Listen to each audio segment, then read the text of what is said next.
Prateek Tiwari. I'm the founder and CEO of the Living Greens.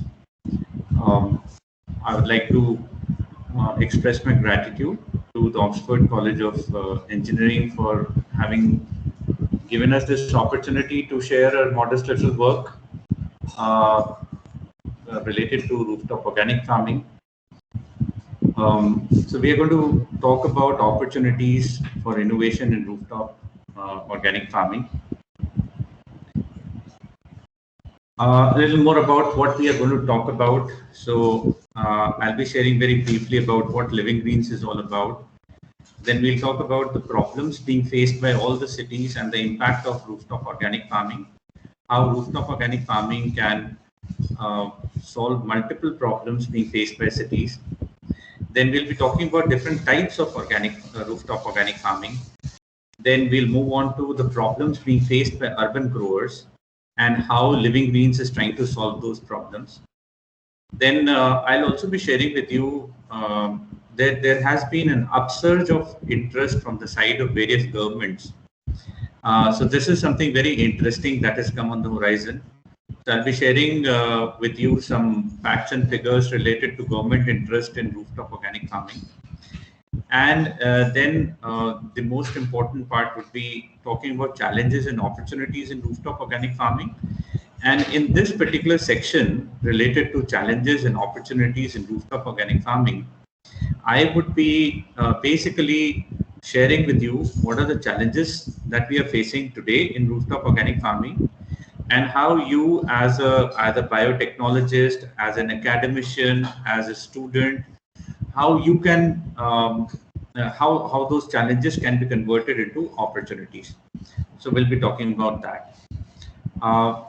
Moving on, a little about Living Greens. We are India's first rooftop organic farming company. We started Living Greens in March 2013.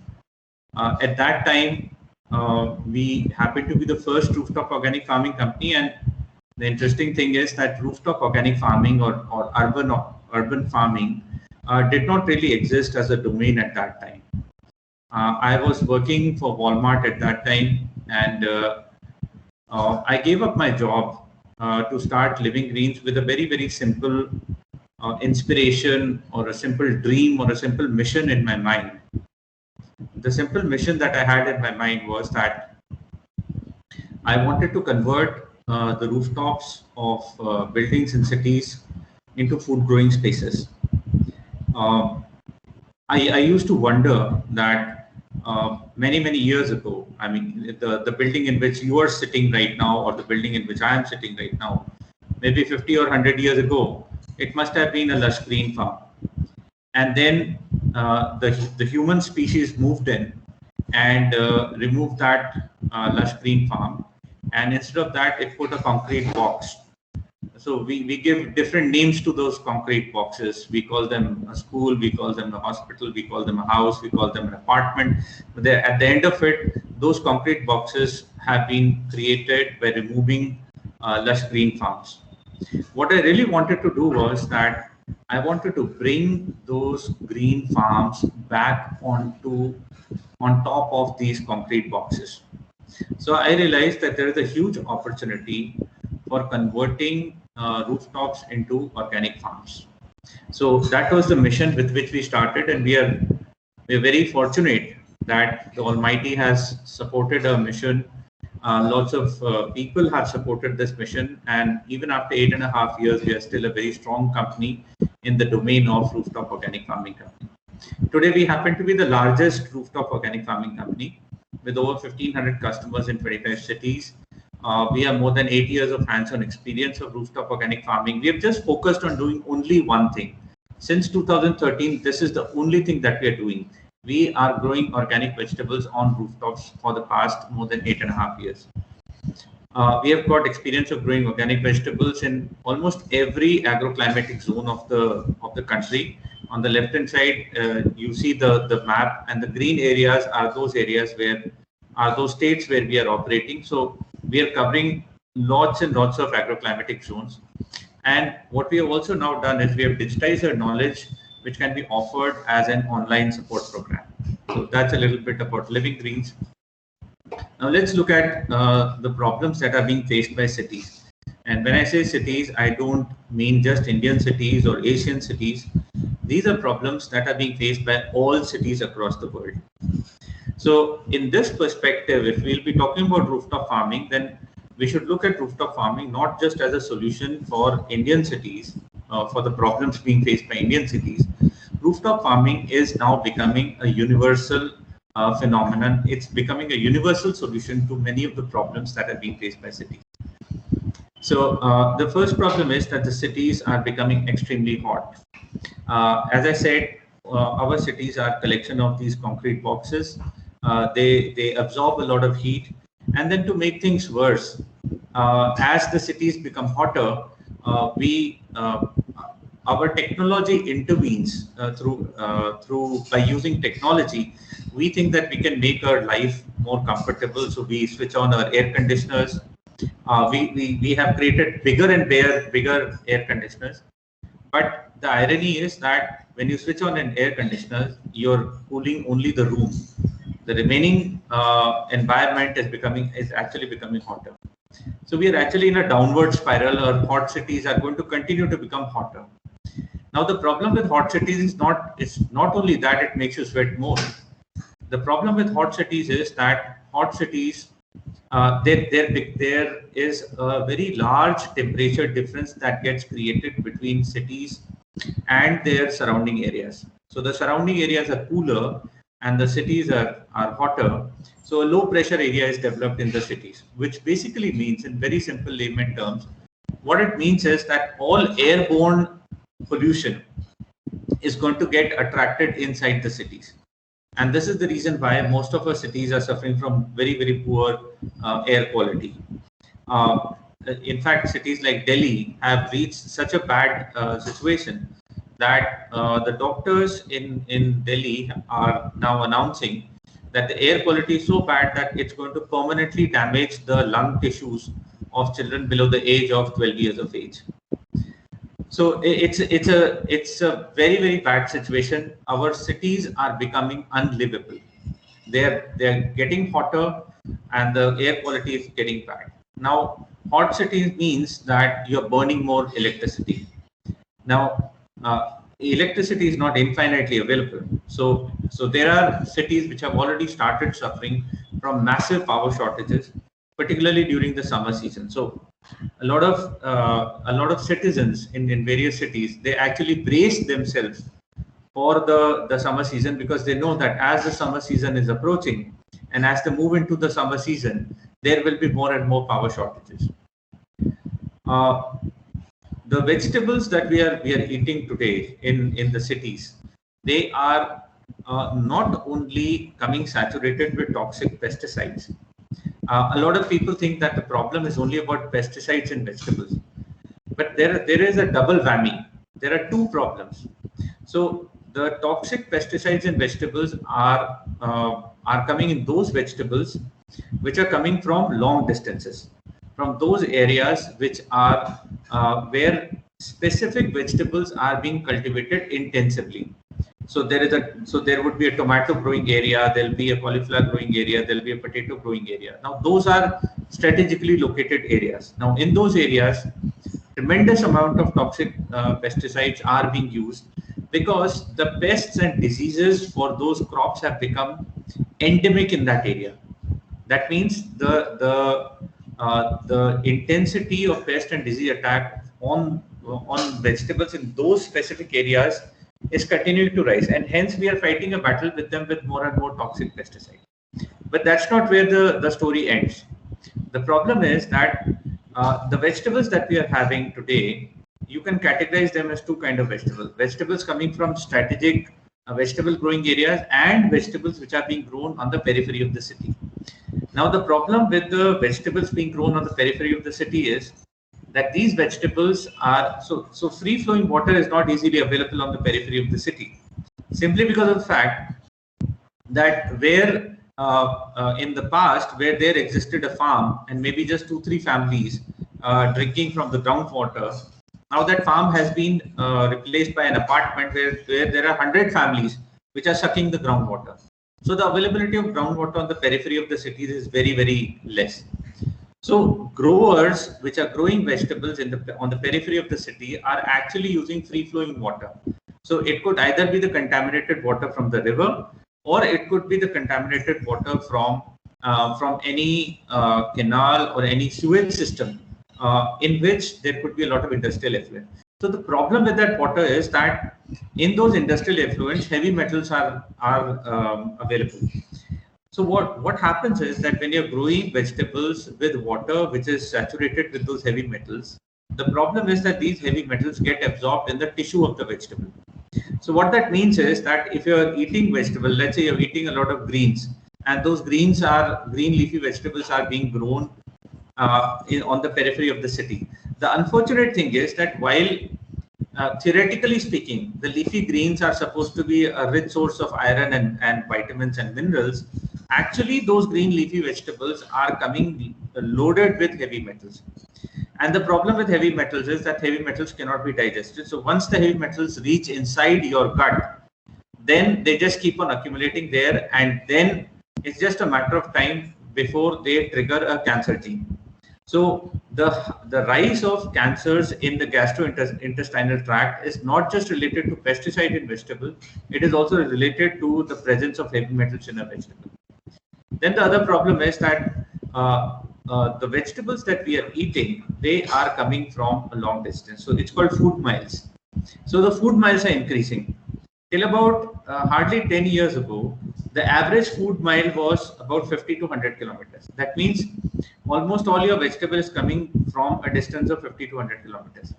Today, the average food mile in a city like Bangalore could be as high as 700 kilometers.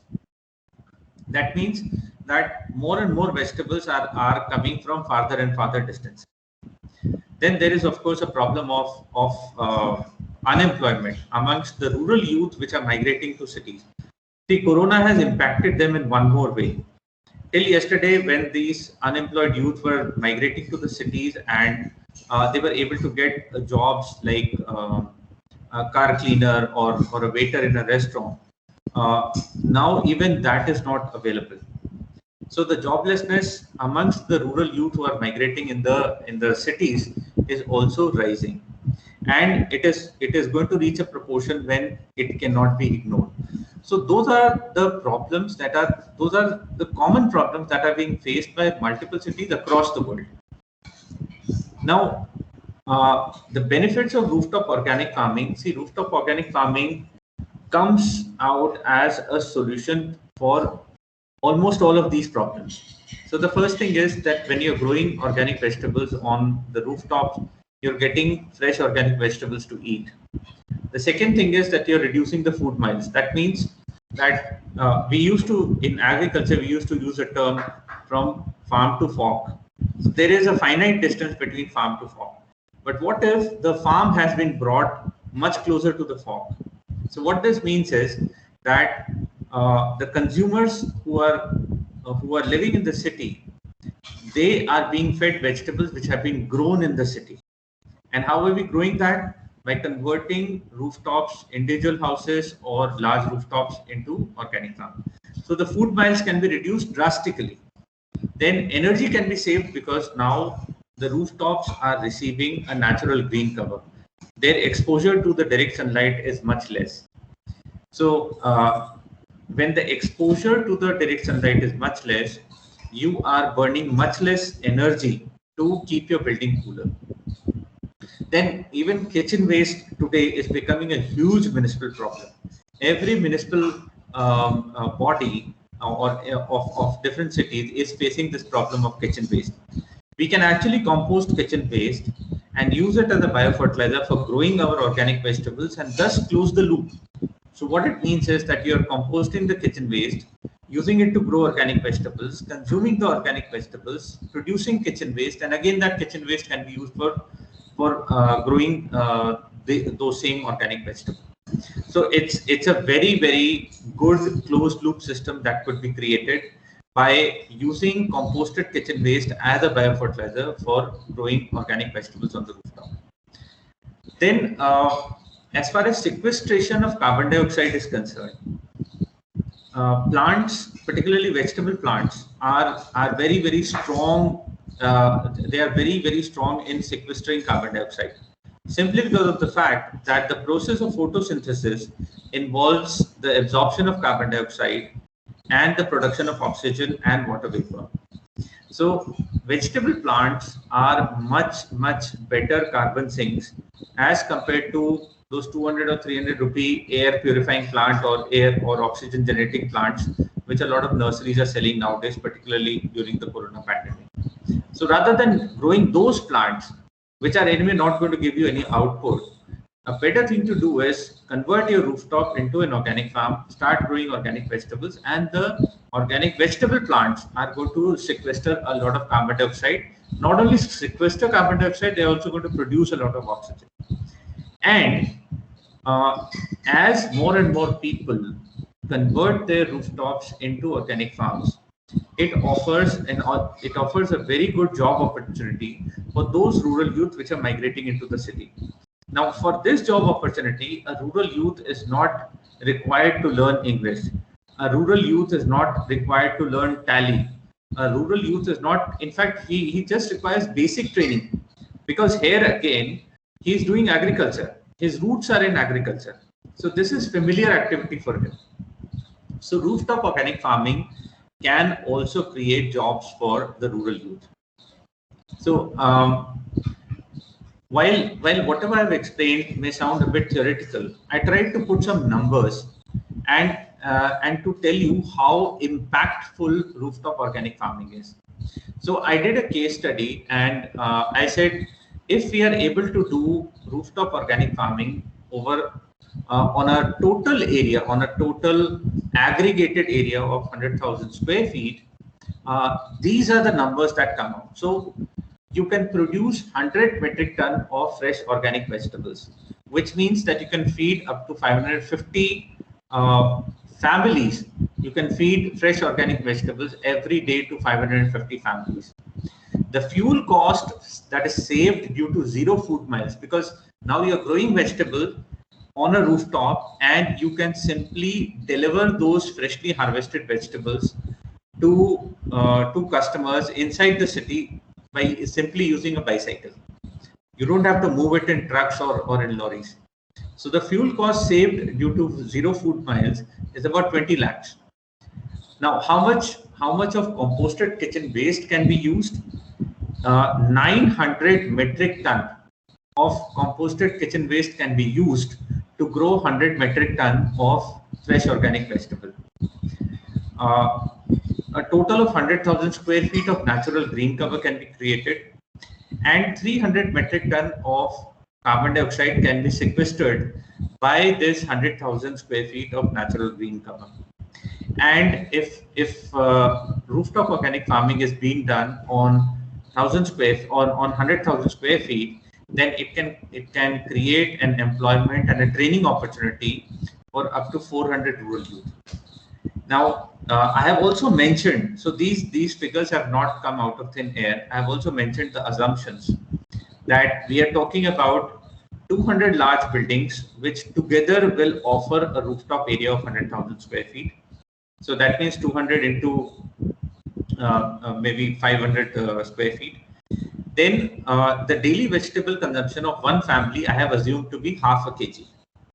Then the quantity of raw kitchen waste required to create 1 kg of kitchen waste compost is 3 kgs. That means you start with 3 kg of raw kitchen waste and ultimately you end up with 1 kg of composted kitchen waste. Then the quantity of carbon dioxide that can be sequestered per square feet from growing plants is about 3 kgs per square feet. Now, all these assumptions are based on credible studies that have already been done related to urban agriculture. So all that I've done is I have brought all those assumptions together and put it in the form of a table to let you know what is the fabulous impact of rooftop organic farming on all those problems that we had talked about. And this is just for 100,000 square feet. Now you can imagine, so 100,000 square feet basically means 10,000 square meter. So in a city, 10,000 square meter of rooftop space is nothing. It's not even maybe 2-3% of the total rooftop space available in a city. 10,000 square meters is a very, very small area as compared to the total rooftop area available in a city. But what I tried to show here was that even if we are covering 100,000 square feet or 10,000 square meter, these are the numbers that we can get. So the concept of rooftop organic farming is extremely impactful.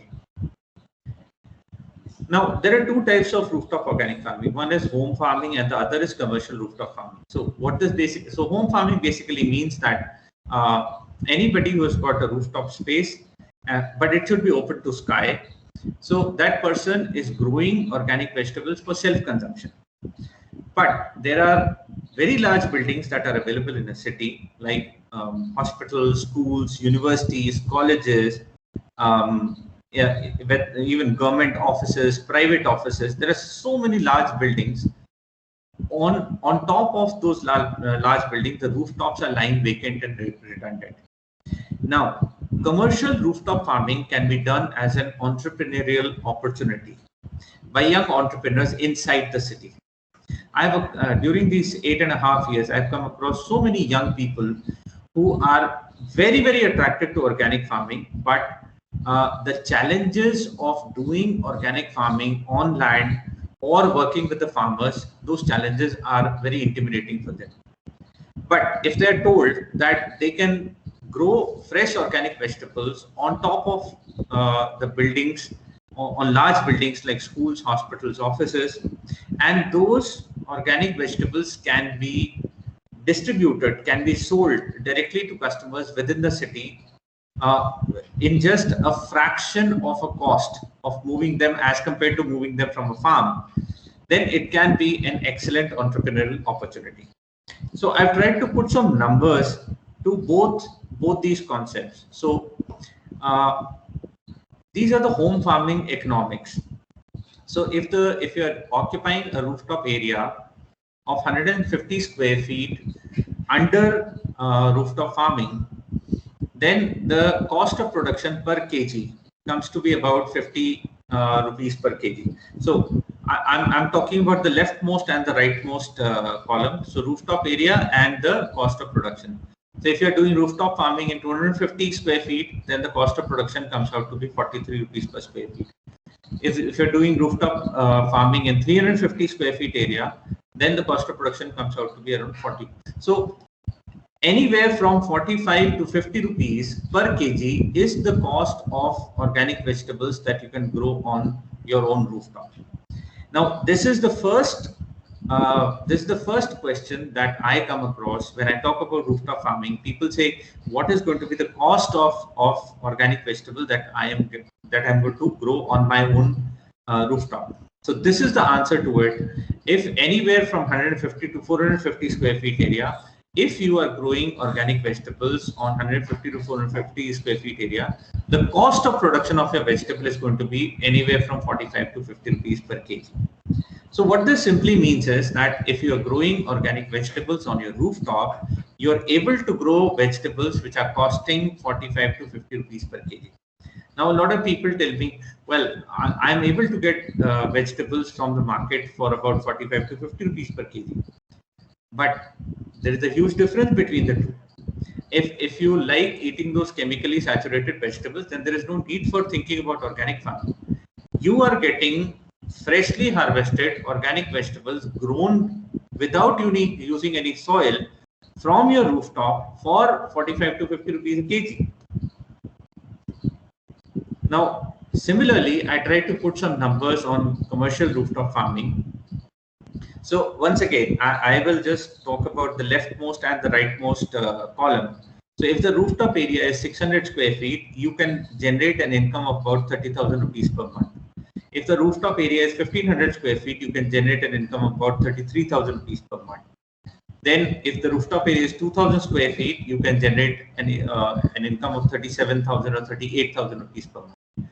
Now, once again, I'm directly trying to address this question that if an entrepreneur says that, okay, I would like to commercially grow organic vegetables on the rooftop, but what is the return on investment? So these numbers have been created just to address that question, that if you are, let's say you're doing rooftop farming in 3,000 square feet, you are getting a regular income of 42,000 rupees, 41,000 to 42,000 rupees per month. That's what you're getting after making. And the one-time investment, okay, I'll also talk about the one-time investment. So 600 square feet, the one-time investment is 1.25 lakhs, but you're able to generate a monthly income of 30,000. Similarly, 1500 square feet, one-time investment is 2.40 lakhs. You're able to generate a monthly income of 33,000 square feet. So I would love to explain this in greater detail. So, but what I'm trying to say is that whether we look at the numbers on a home farming level or we look at the numbers at a commercial rooftop farming level, overall, the concept of rooftop farming is not just appealing in terms of offering solution to the problem, it's also financially appealing. Now, it's not that people have not right to grow vegetables in their houses or even on larger rooftops, but all urban growers have been facing the same set of common problems. So the first problem is that most of them are using containers which have got a leaking bottom. Now, if you have got a container which has got a leaking bottom, you are definitely going to cause seepage under the roof, which can spoil your house. Then the second thing is that if they're using containers which do not have a leaking bottom, like a grow bag, the problem is that grow bags don't have any subsurface drainage system. So what this means is that there could be a problem of water logging that can happen because there is no exit for the water to come out. So either they're using containers with a leaking bottom or they're using containers which do not have any exit, and hence and they also don't have any subsurface drainage system. Then the third problem is that a lot of people are using soil for growing vegetables on the rooftop. The problem with soil is that it becomes extremely heavy after irrigation, and we do not want to exert that kind of a weight on the rooftop. Please remember that rooftop, technically speaking, in terms of civil engineering, rooftop is not a load-bearing structure.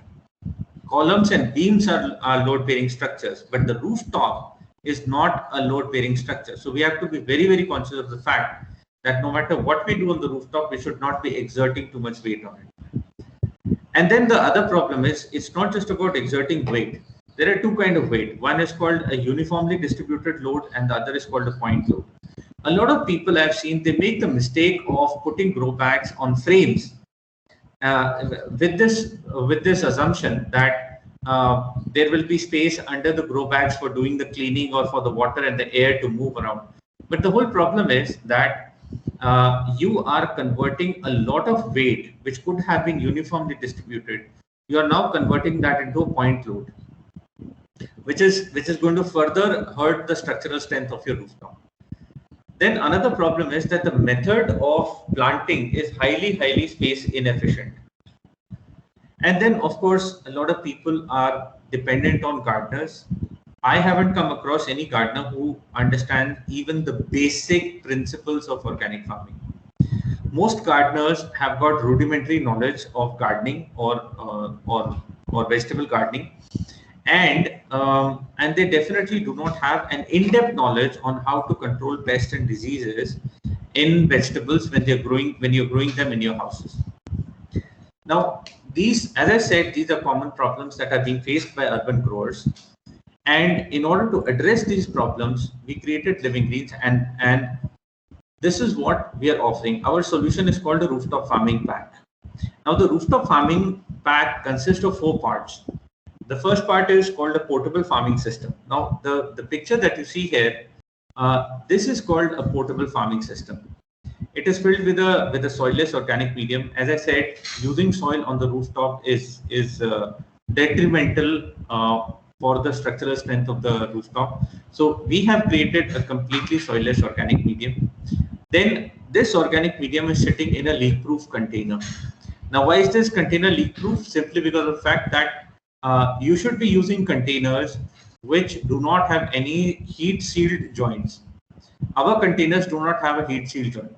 A lot of grow bags or a lot of these plastic containers which are being sold in the market, They have been created by sticking two layers of the plastic fabric on top of each other by melting them using hot air. That's why they are called heat shield joint. But the problem with heat shield joints is that when you're putting a container on the rooftop, it is exposed to extremes of temperature from very cold to very hot. And due to this variation of temperature, the heat shield joints become weak. And as soon as they become weak, water is able to find an outlet, and then it continuously causes leakages, which then turn into seepages. Then the portable farming system consists of a drip irrigation system and a subsurface drainage system. A lot of people make the mistake of irrigating their plants using a pipe. That's the worst way to irrigate your plants. On one hand, you'll be overwatering them. On the other hand, you'll be destroying the health of the root system of the plant. Using drip irrigation system makes a lot of sense because not only are you saving a lot of water, but also because the drip system originates from one single drip tank, you can directly put organic root fertilizers into the drip tank, and then it gets uniformly distributed through the drip irrigation system directly to the root zone of the plants. And as I said, having a subsurface drainage system is extremely important because we do not want water locking to happen in the root zone of the plants. Please remember, any plant, whether it's a vegetable plant or any other plant, it's a living being, and just like any other living being, it requires a balance of air and water both. If you're having an airtight container, or let's say a watertight container which does not have any hole, then the movement of air in the root zone is going to get restricted. And we call it a portable farming system because on one hand it is portable. That means it can be moved from anywhere to anywhere. And we call it a farming system because you don't have to go to the market to buy anything at all. Just install the portable farming system and start growing your organic vegetables. Then the second part of the rooftop farming pack is an organic input kit. Now, this organic input kit has been created with a very, very simple objective that all the sprays and root fertilizers that are required to safeguard your vegetable plant, all of them should be collectively put together into a kit and given to the customer. Now this, so the combination of foliar sprays and root fertilizers can control 90% of the pests and diseases. And then inside this kit, there are biofertilizers for mid-season and end-season application. Then we also have a plant doctor program, which is basically an online support program in which we create a WhatsApp group for online guidance and offering real-time support. And on the basis of the pictures that we receive from our clients, we are able to do pest and disease identification. Moreover, we also offer interculture. We have created videos related to interculture practices. Interculture practices mean those physical activities that have to be done for growing a vegetable, starting from sowing and ending at harvesting. So each of those activities, we have created a video for each of those activities just to make sure. And these videos do not have any narration. They don't have any language. They don't have any subtitles. It's just focused on the hand movement. So which means that if we are sending a video to you, you can also show it to your gardener or to anybody in your house staff and ask that person to just follow that video. Then we also create sowing charts and share it with the customer. And in some of the cities, for example, in Rajasthan, in NCR, and in Bihar, we're offering on-site maintenance services where we do hardware check, we do interculture activities, pest and disease identification, and the sowing and transplanting of the next crop. Now, those are the three types of customers that we are focusing upon. Home growers who would like to convert their empty rooftop into a food growing space. We have also been talking to a lot of schools. Now, the reason why I'm talking about all this is not because I want to market my company or advertise my company to you. That is absolutely not the intention. All that I'm trying to tell you is that any rooftop organic farming company, how does it operate? Who are the customers that it approaches? So I'm only putting my company under the microscope just to let you know how a rooftop organic farming company works. So we are talking to a lot of schools for school farming program, where they are not only going to teach organic farming to students and also the parents of the student, but the organic vegetables that would be grown on the rooftop of the schools can also be used in the school canteen. And I talked about commercial rooftop farming, in which we are talking to young entrepreneurs who would like to grow organic vegetables inside the city, and also supply organic vegetables not only to individual customers inside the city, but also to premium hotels and restaurants. So if you are operating in the domain of rooftop organic farming, those are the three kind of customers that you can immediately approach. Those three segments are ready to be approached. We are also working on a very interesting app which is called City Fresh. As it says, City Fresh, grown in the city for the city.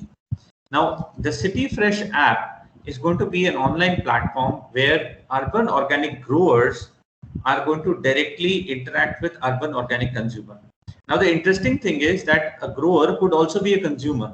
So the idea is to use this online platform to create an online community of rooftop organic growers who can transact with each other. So a grower could be a buyer, and a buyer could also offer something to another person. So the buyer could also be a seller. So the idea is to create this urban farming community using this online platform. Now, a lot of state governments have been promoting rooftop organic farming, and particularly in the past 1.5 years, there has been a drastic upsurge of interest amongst the state governments for promoting rooftop farming. So the state of Tamil Nadu, the Directorate of Horticulture and Plantation Crops, they have already introduced do-it-yourself kits.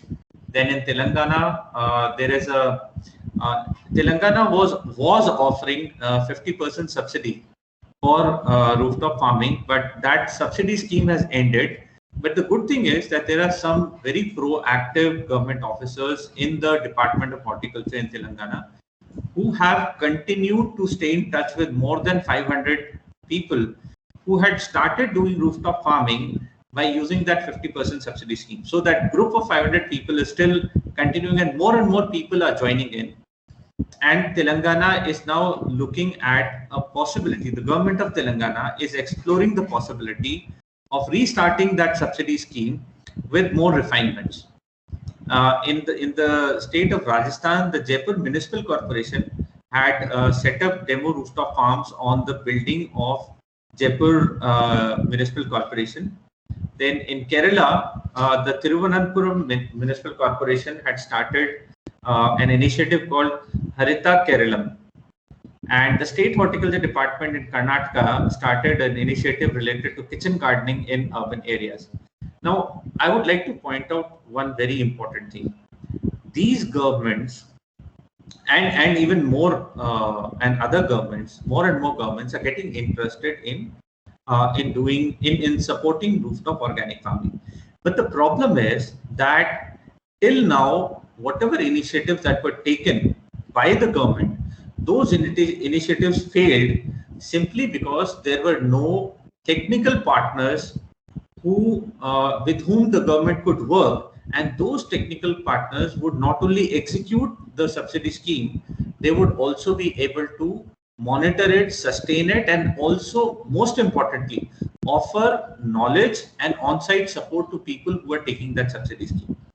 So these governments had taken this initiative of offering subsidy with a very good intention, but most of those initiatives did not see the light of the day simply because of the fact that there was no technically qualified partner who could work along with the government and ensure that the subsidy scheme is implemented properly, and the users or the beneficiaries of that subsidy scheme are given regular knowledge and on-site support. So I see that as a huge opportunity. Now, the state government of Bihar has in the year 2019-20, it has started with a 50% subsidy program specifically for rooftop gardening, and this is in the 3 smart cities of Bihar, which is Patna, Gaya, and Muzaffarpur. And this subsidy scheme is the total target is that we have to create 1,000 beneficiaries, and the per beneficiary value is 50,000 rupees. So the size of the business opportunity, if you look at it from the perspective of an entrepreneur or as an agri-tech startup who is working in rooftop farming, then the size of the business opportunity is 5 crores. And during this process of working on this subsidy scheme, there is an opportunity to create employment for over 150 rural youth. Now, Living Greens, we're very proud to share with you that Living Greens is the largest rooftop farming company operating in Bihar under this subsidy scheme. Now, another very interesting development that happened very recently was that next to Kolkata, there is a new area that is getting developed, which is called New Town Kolkata. Now, the New Town Kolkata Development Authority has come up with a very specific rule that in all the new buildings, rooftop gardening and rainwater harvesting is compulsory. And the existing buildings will be offered a rebate in the property tax if they do rooftop gardening. So for the new buildings, there is going to be a compulsory rule that they must have rooftop gardening. And in the existing buildings, the government is offering a rebate in property tax as an incentive for those existing buildings who would like to do rooftop gardening. Now, once again, from the perspective of an entrepreneur, the business opportunity here on an annual basis is 5 crores. So what I'm trying to tell you is that in the past, there were governments who had taken initiative for promoting rooftop farming. Those initiatives did not do well because of lack of technical partners. But now, like the government of Bihar and the New Town Kolkata Development Authority, you'll be surprised to know that the project management consultant for the New Town Kolkata Development Authority is a very large American consulting company called Deloitte.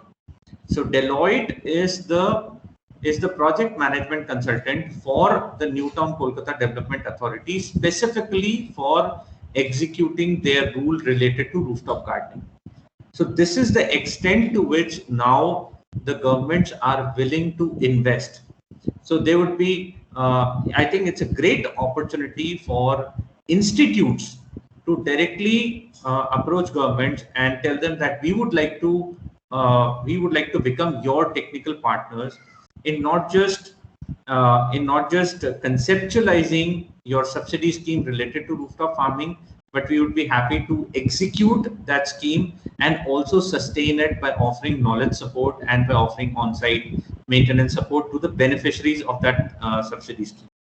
So it's not just an opportunity for individual entrepreneurs, it's also an opportunity for institutes to approach their respective state governments and different departments in the state government and tell them that if you would like to support rooftop gardening, we would like to become your technical partner.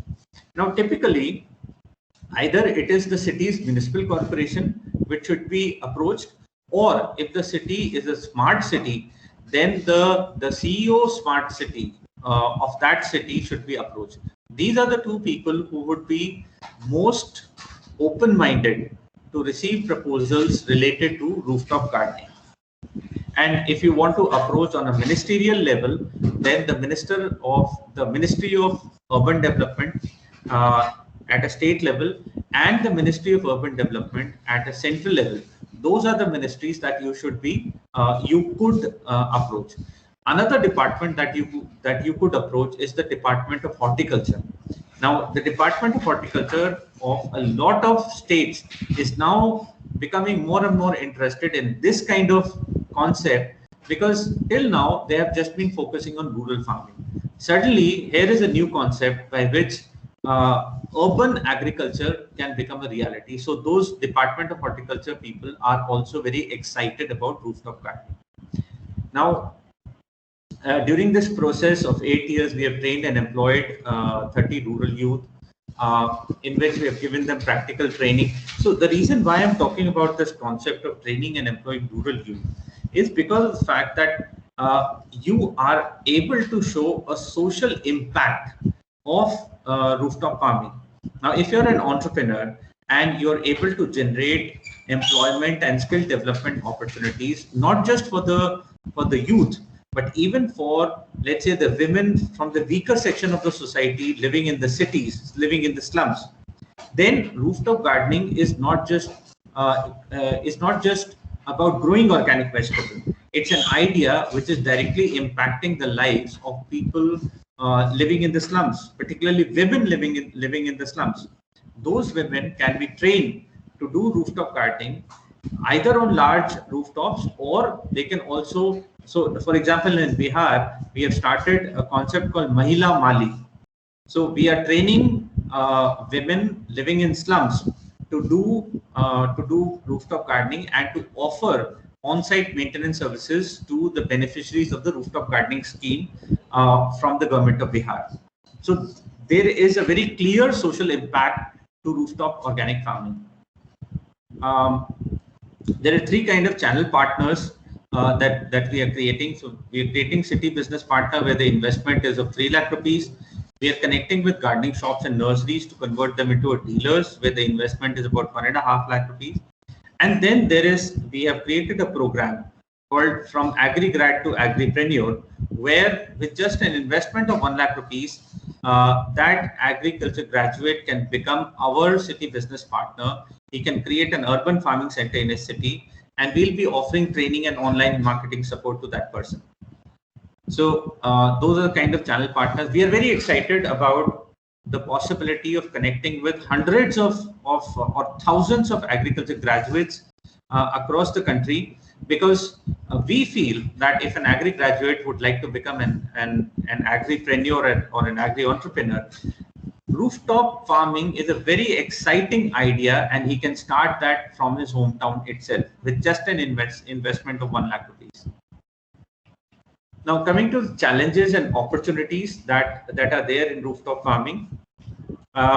Although this looks like a heavily populated slide, and I'm very sorry about it. I wish I had more time to create multiple slides, but I still wanted to talk about these challenges and opportunities. So I would request if you are a biotechnologist, either you are an academician or an entrepreneur or a student, I would like to request your attention on this slide.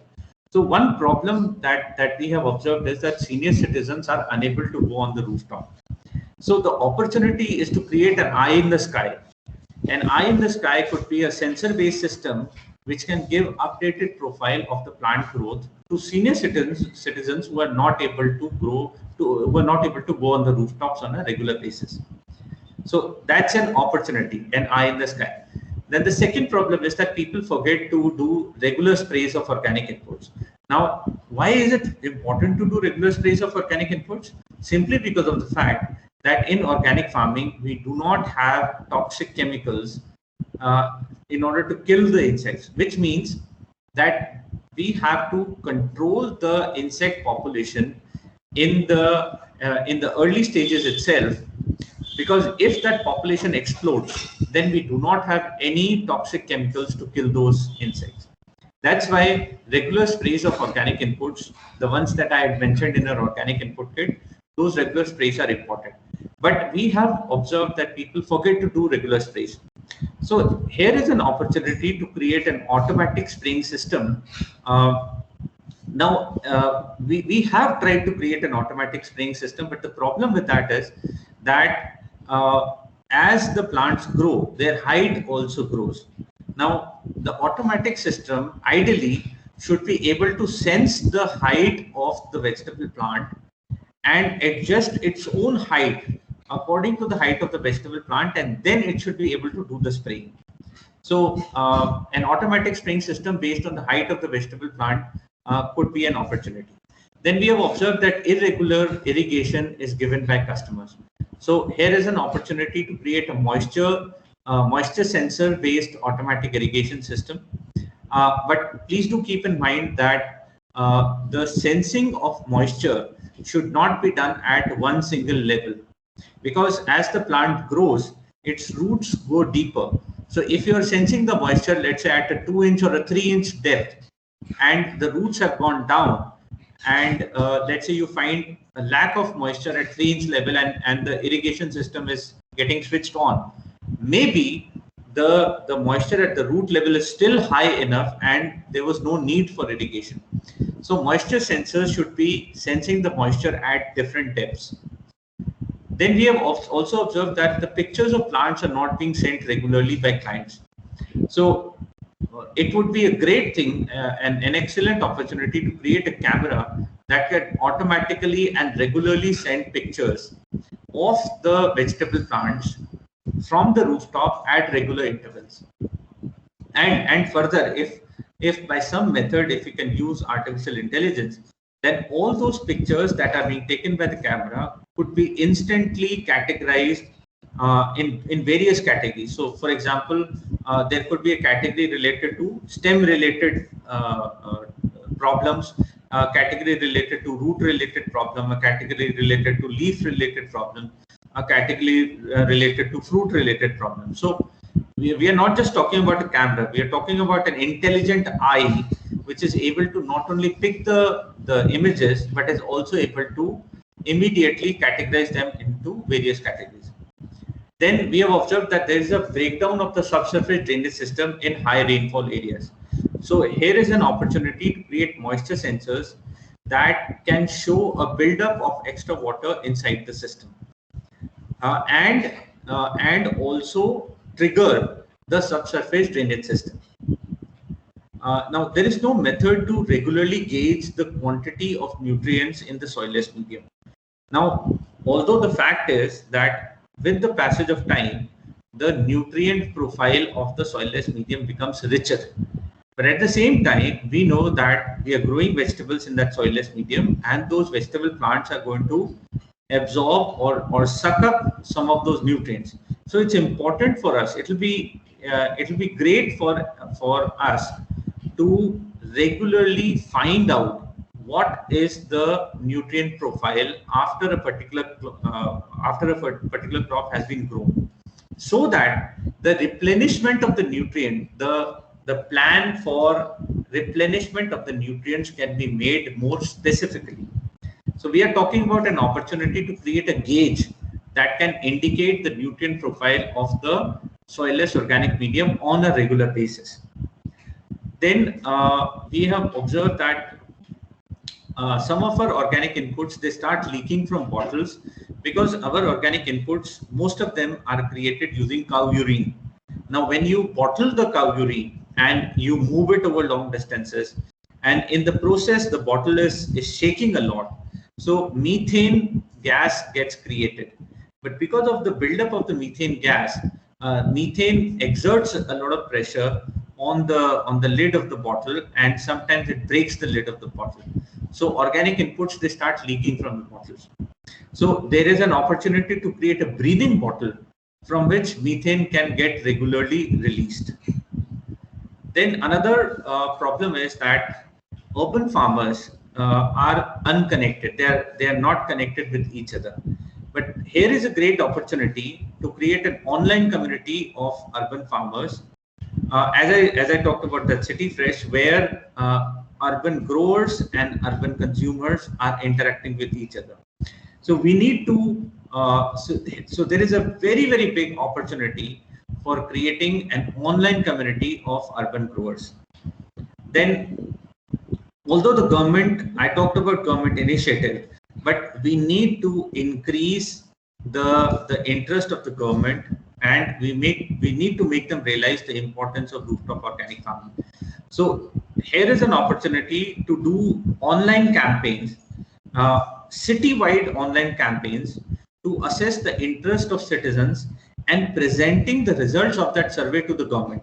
So what that means is, if let's say 90% of the citizens living in a city have given a solid thumbs up, saying that we would love to do rooftop farming if the government can offer some kind of a financial support in the form of a grant or a subsidy.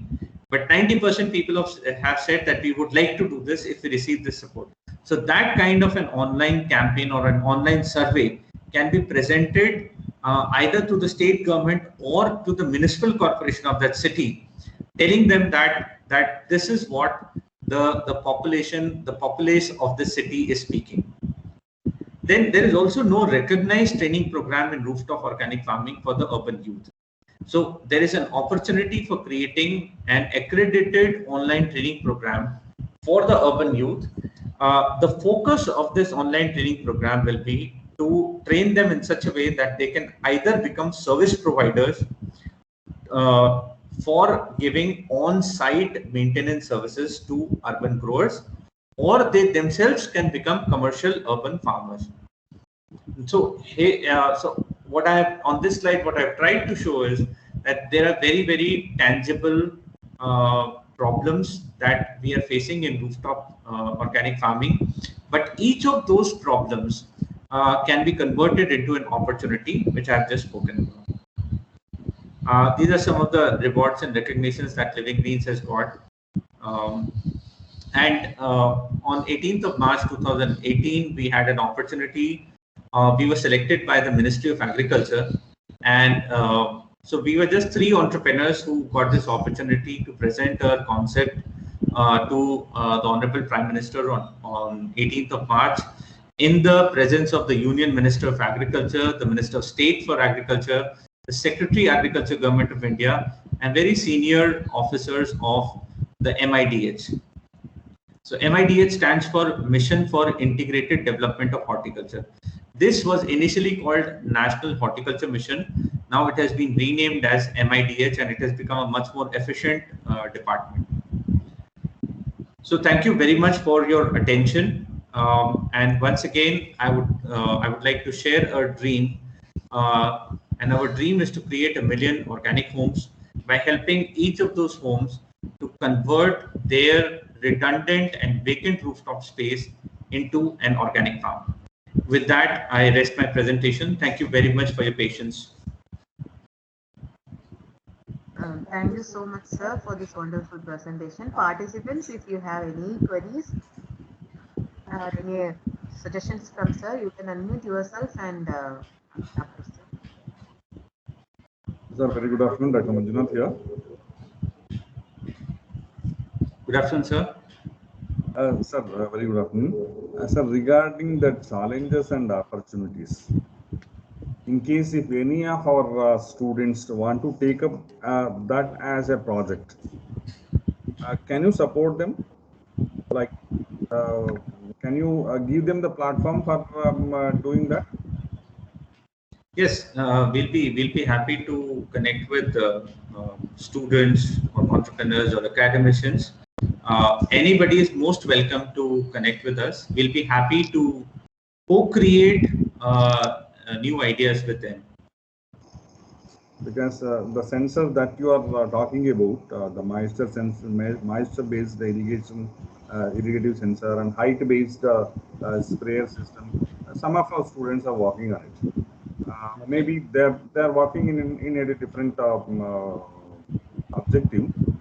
If we turn them into this, I hope we can collaborate and we can custom made the project so that some of the lacuna, the gaps that is there in terrace farming can be taken care, and we can automate the farming, terrace farming in a systematic way.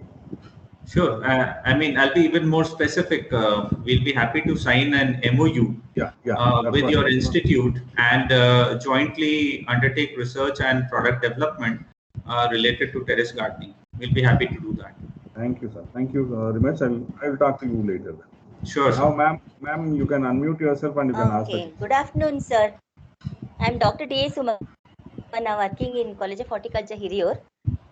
Sir, am I audible? Yes, please go ahead. Am I audible, sir? Hello? Yes, please go ahead. Sir, do you have any project tie-ups with Krishi Vignana Kendras of State Agriculture Universities?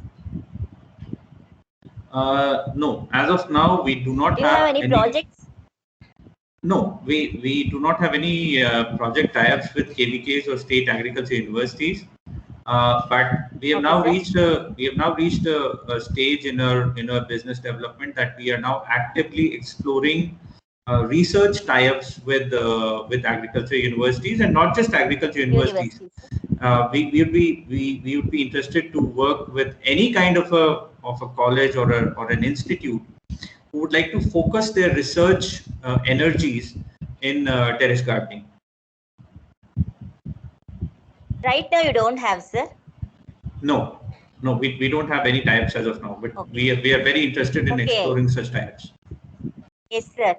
We had one terrace gardening project 4 years back. I was working in KVK as terrace gardening, but the amount given by the government was very, very less. So the project was not that appealable. So that's why I asked you, do you have any suggestions and what directions for us to move further, sir? Ma'am, I would like to have a more specific discussion, because whatever you've told me is quite. Okay, I mean, it really doesn't point me to any direction. So please feel free to approach me directly. I'll be happy to have a more detailed and a more specific discussion. I need more facts on the table to be able to comment on it. Just I had made a beginning when I was SMS Home Science in KVK. So it was very, very bad. Like. No problem. That's why I asked you. We can get started again. Okay.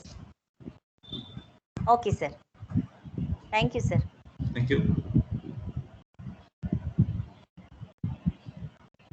Sir, on behalf of the principal, management, HOD, staff, and students of the Department of Biotechnology, we extend to your heartfelt gratitude for accepting our invitation and giving such an excellent talk regarding this terrace garden and organic farming. Thank you so much, sir, for this section. Thank you so much. Thank you, sir. Once again, maybe we continue our discussion. Thank you, sir. In future. Sure. Try to constructively, we'll try to do something. Sure, sir. I look forward to that. Thank you so much for your time. Thank you. Thank you very much, sir. Participants, the feedback link will be posted in the chat box.